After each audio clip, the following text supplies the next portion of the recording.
1% de hausse un jour, 1% de baisse l'autre jour. 1,4 million de dollars.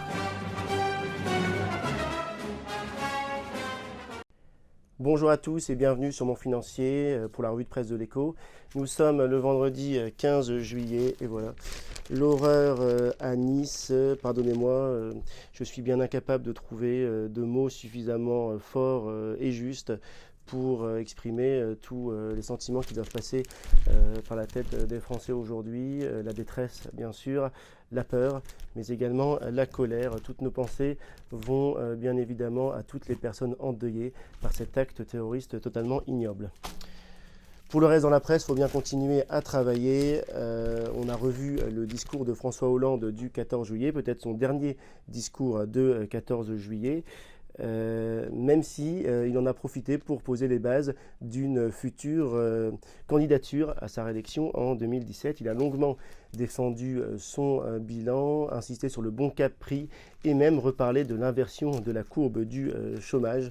Voilà, très comique, si seulement on pouvait rire aujourd'hui.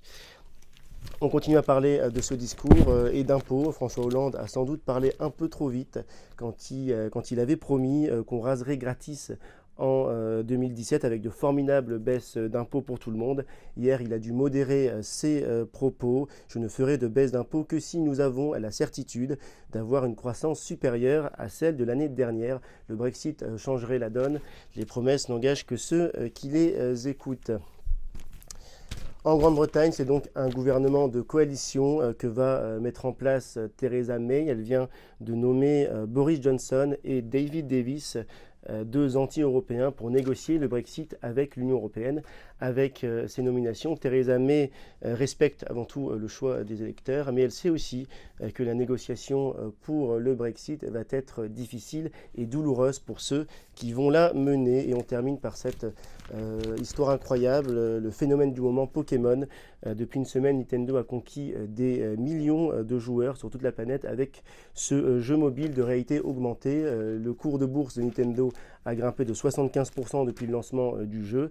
Et pour les nostalgiques de la manette, la maison japonaise relance la NES, la mythique console des années 80.